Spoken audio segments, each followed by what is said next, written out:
তখন ওই বিজ্ঞানী গ্রুপের হেড অফ দ্য ডিপার্টমেন্ট সে বলে, আমাদের আগে তো এই জিনিসটা কেউ চিন্তাই করেন নাই, তো মুহাম্মদ সাল্লাল্লাহু আলাইহি সাল্লামের নিয়ে আসা কিতাবে এইটা কিভাবে এইভাবে আসলো, এবং মাত্রা সহ 3 এক মাত্রা, জাইতুন 7 মাত্রা। এটা রব্বুল আলামিন ক্রিয়েটর, সৃষ্টিকর্তা আল্লাহ ছাড়া এটা কারো কিতাব হইতে পারে না। জাপানি একদল বিজ্ঞানী তারা কত কোটি ডলার খরচ করে একটা গবেষণা করছে, 3 জাইতুন কেন আল্লাহ এখানে সূরার শুরু থেকে বলছেন। আল্লাহ অজান্তেই জাপানি একদল বিজ্ঞানীর কাজে লাগাইছে যে তোরা আমি কেন 3 জাইতুনের কসম করলাম, এর ব্যাখ্যা বাহির করিয়ান বিজ্ঞান গাইটা তোরা গবেষণা করছে। ওদের গবেষণার বিষয় হলো মানুষ বুড়া হয়, আমরা মানুষকে বুড়া হইতে দেব না। গবেষণা করতে করতে ওরা পাইল মানব দেহে একটা হরমোন আছে, একটা রস আছে, এটার নাম মেলাটোনিন। কি নাম?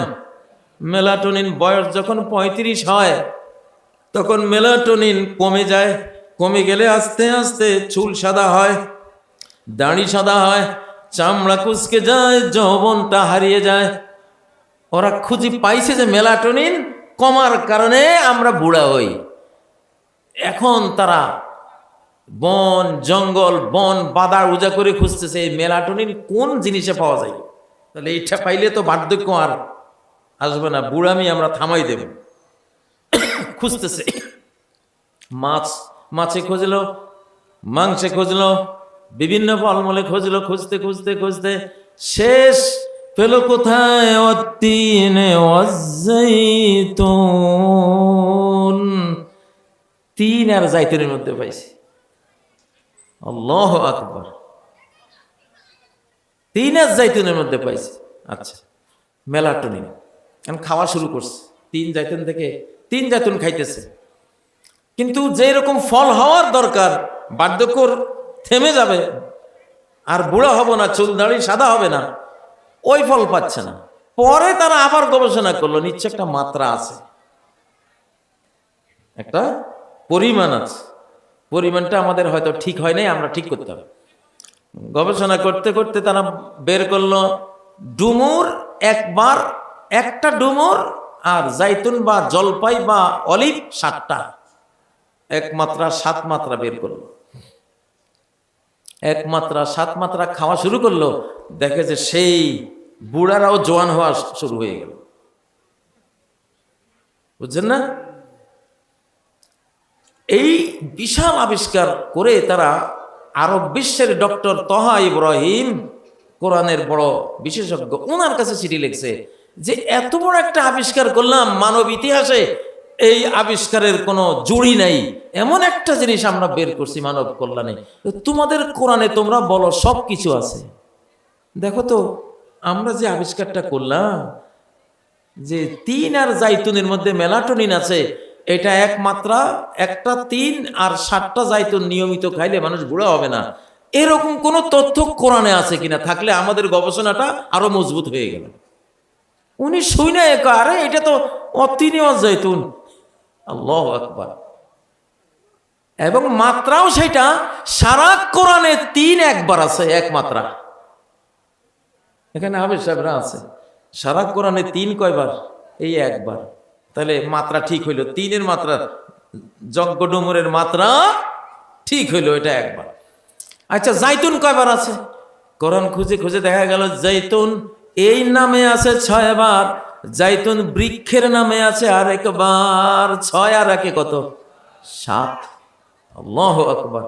ডক্টর তহা ইব্রাহিম জাপানি ওদেরকে লিখলো, আল্লাহর এই কোরআনের আয়াতটা বিজ্ঞানের যুগে মানুষ যাতে মনে না করে এটা শুধু এমনি আল্লাহ কইছে, পিছনে কোনো বিজ্ঞান নাই। এক নাস্তিক, ওই যে কামাল আতাতুর্ক, সে বলছিল যে সংবিধানে অতিনে জাইতুন রেখে লাভ কি মিয়া, 3 জাইতুন দিয়ে কি হবে? আমরা নিজেরা সংবিধান লিখবো, সে আল্লাহর কোরআন বাদ দিয়া 3 জাইতুন সে অবজ্ঞা করছে। আল্লাহ কয়, কামাল আতাতুর্ক তোর মতো গর্ধব, তোর চেয়ে 1000 কোটি গুণ জ্ঞানী আমি জাপানি যারা মুসলমান না ওদের মধ্যে পয়দা করে আমি এই 3 জাইতুন কি সারা বিশ্বকে জানাবো। সুবহানাল্লাহ। উনি যখন লিখলেন তোমরা যে গবেষণা করেছ যে জগডুমুর একটা জলপাই বা অলিভ হলো 7টা যদি নিয়মিত খায় মেলাটোনিনের কোনো অভাব হবে না, যেহেতু অভাব হবে না সেহেতু বার্ধক্য আসবে না। এটা কোরআনে এইভাবেই আছে, তোমরা যেভাবে গবেষণা দিস।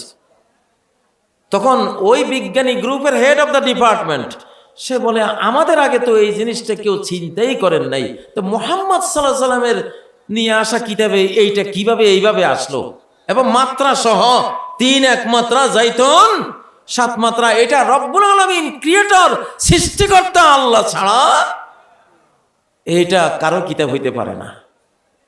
জালিকাল কিতাব, সুবহানাল্লাহ। পরে ওই বিজ্ঞানীর হেড অফ দ্য ডিপার্টমেন্ট সাথে সাথে তিনি মুসলমান হয়েছে, সাথে সাথে ইসলাম কবুল করেছে ইনশাআল্লাহ। এই কিতাব দিয়া সারা পৃথিবী এখন চেঞ্জ হচ্ছে, সারা পৃথিবী। কারণ আল্লাহ এশিয়া মহাদেশে আমাদেরকে কোরআন দিছেন, আর আমেরিকা মহাদেশ ইউরোপ মহাদেশকে কোরআনের গবেষণা দিয়েছে।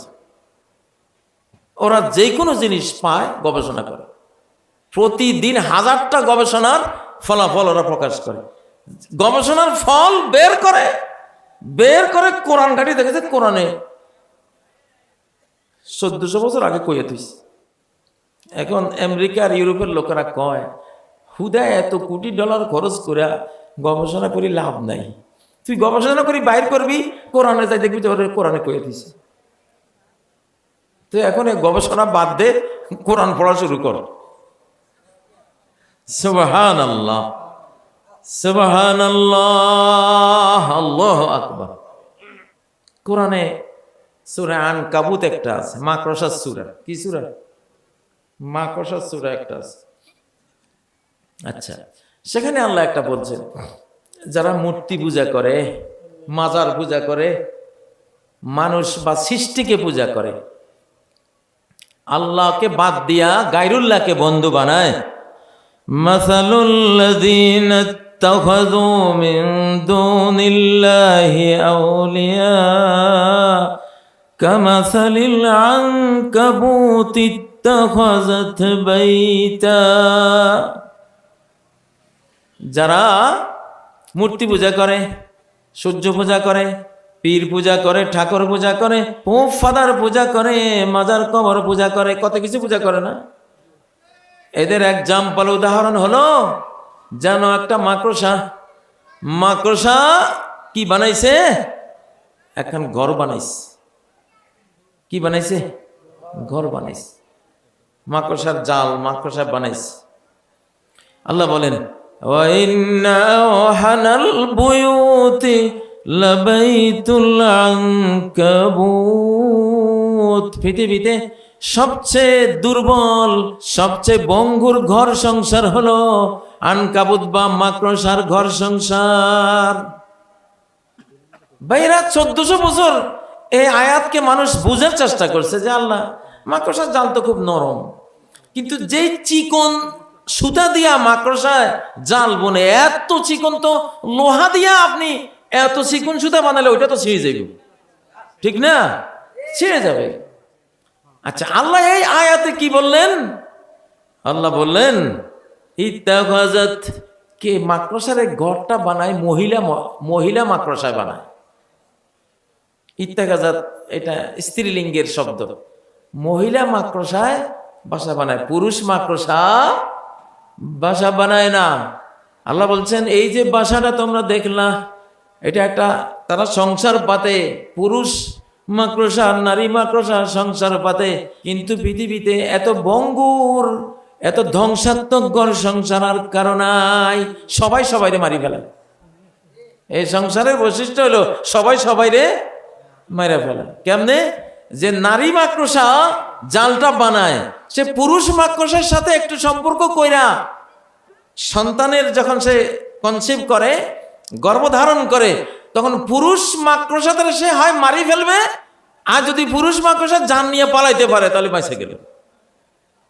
পৃথিবীতে এখন অনেকগুলি মহিলা আছে পুরুষ মাইরা ফেলায়, ঠিক না কথা? হ্যাঁ, সুশিক্ষা না দিলে তো এরকমই হয়। আচ্ছা, তাহলে কত বঙ্গুর সংসার, যে এই মহিলা মাকড়সা কতটা স্বার্থপর, সে পুরুষটার থেকে স্বার্থ আদায় করে নিয়া তারে যদি সে এই জালে পায় তারে খুন করে।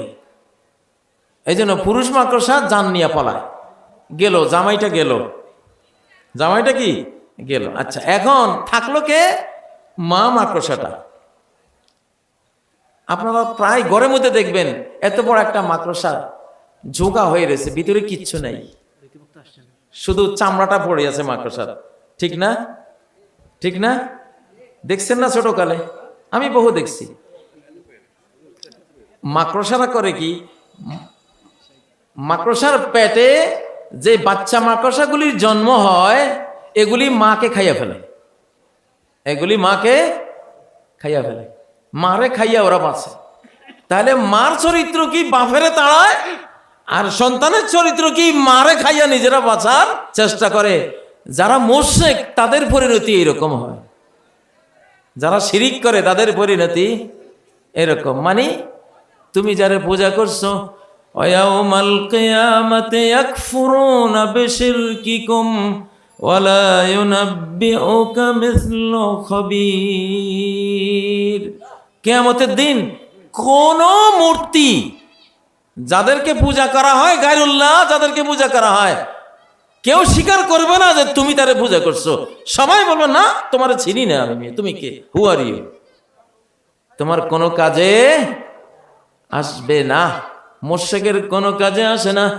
সে যাদেরকে মাবুদ বানায়, যাদেরকে দেবদেবী বানায়, যাদেরকে পূজিত বানায়, তার জীবনে ইহ জীবনে পর জীবনে কোনো কাজে আসে না।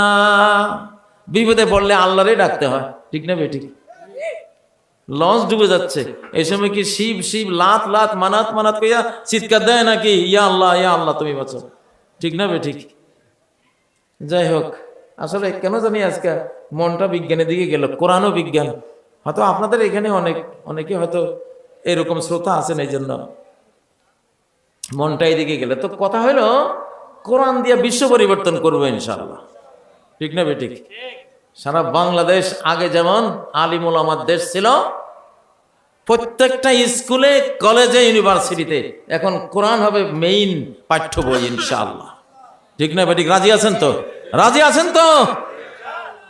পার্লামেন্টে এই কোরআন যাবে ইনশাআল্লাহ। তার আগে আমাদের দেহের মধ্যে যে একটা পার্লামেন্ট আছে, আমাদের সিনা, এই বুকটা, কোরআন কিন্তু এটা সফট কপি আসছে, লিখিত কপি আকাশ থেকে আসে নাই, নবীজি লিখেছেন, বাট এটা ইলেকট্রনিক নুরানি কপি আসছে একদম। নাজ্জালাহু আলা কলবিক, সরাসরি তোমার কলবের উপরে কোরআন নাজিল করেছেন। সুবহানাল্লাহ। তাওরাত জাবুর ইনজিল সব আসমানি কিতাব, কাতাবনা লাহু ফিল আলওয়াহ, পাথরের ফলকে লিখে আল্লাহ পাঠাইছে আকাশ থেকে। আসমানি সব কিতাব পাথরের ফলকে লিখে আল্লাহ পাঠিয়েছেন, একমাত্র কোরআন সরাসরি অন্তরে। এই জন্য এত হাফেজ, কোরআনের লক্ষ লক্ষ কোটি কোটি হাফেজ। কারণ এই কোরআন নাজিল হয়েছে কোথায়? অন্তরে। ফি সুদুরিল্লাযিনা উতুল ইলম। তো সিনার মধ্যে কোরআন নেবেন? কারা নেবেন? একটু হাত তোলেন। আল্লাহ আল্লাহ কবুল করো, আল্লাহ তুমি কবুল করো, আল্লাহ কোরআনের জন্য বাংলাদেশকে কবুল করো, আল্লাহ পার্লামেন্টে আলেমদেরকে তুলে দাও, আল্লাহ আমিন আমিন। ভাইরা, আমি আসলে মাগরিবের পরে আসার কথা ছিল, দেরি হওয়ার কারণে আপনাদের এখানে আসার পরে বসলাম।